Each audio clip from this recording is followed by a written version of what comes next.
Howdy. I just read an article in the Chronicle of Higher Education entitled, "Is This the End of Reading? Students are coming to college less than able and less willing to read. Professors are stymied."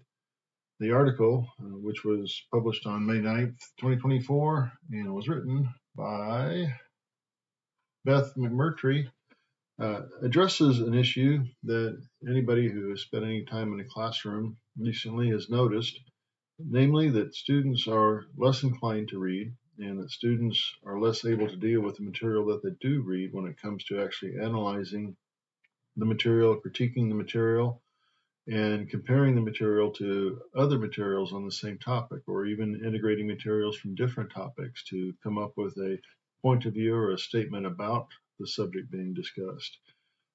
Too often today, people simply know that they are for or against something based on particular ideologies or particular social viewpoints, rather than actually being able to explain why, in fact, they agree or disagree with a particular point of view, or even learn from a different perspective, learn from a different point of view to facilitate discussion with people with whom they disagree. Now, the article is a fairly lengthy article, very well written, lots of citations or references to other articles, and I didn't look into those, but the article covers, I think, a couple of key issues, one of which, if you've spent any time in school, hopefully you remember hearing, in order to become a good writer, you need to read. And so if students are having trouble writing, oftentimes it's because they haven't read enough good writing to know how to construct a sentence or a paragraph or even a short article, to put ideas together in a way that the reader is able to follow and understand what the writer is communicating.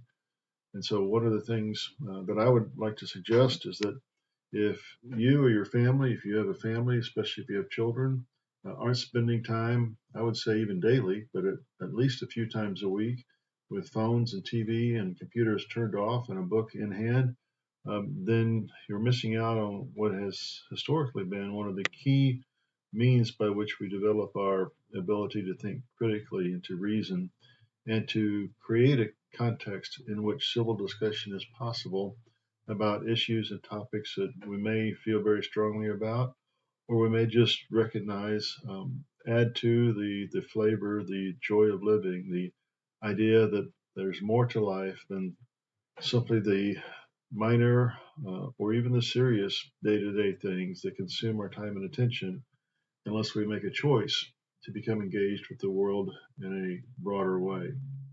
So I would just like to suggest, particularly in the post-pandemic world, that you recommit yourself to reading. And I know that, I mean, I read books on my phone, have electronic books that I read, but I also have some books that are hard copy, paperback books, etc., that I pick up and hold and turn the pages on as well.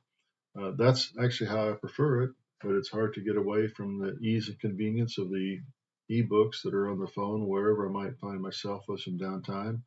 But I would encourage you to make it a priority for yourself and those in your life over you whom you have some influence or some responsibility, children, etc., to make reading a priority and to rekindle if you've lost sight of, or to kindle if you never really understood the joy of reading, whether it's science fiction, whether it's technical trade books, whether it's religion, whether it's romance, whatever it is.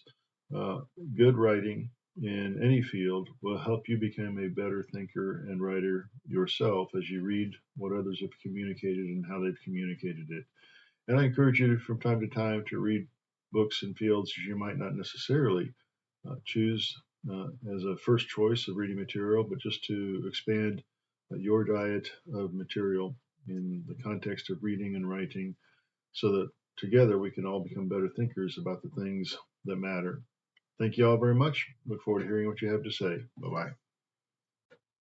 Thank you very much for your time. I've got a couple other videos listed here if you'd like to take a look at those. And as I'd like to discuss issues related to politics, religion, society, and how in the world we're supposed to understand ourselves and life in the world. Thank you very much. Appreciate it. Bye bye.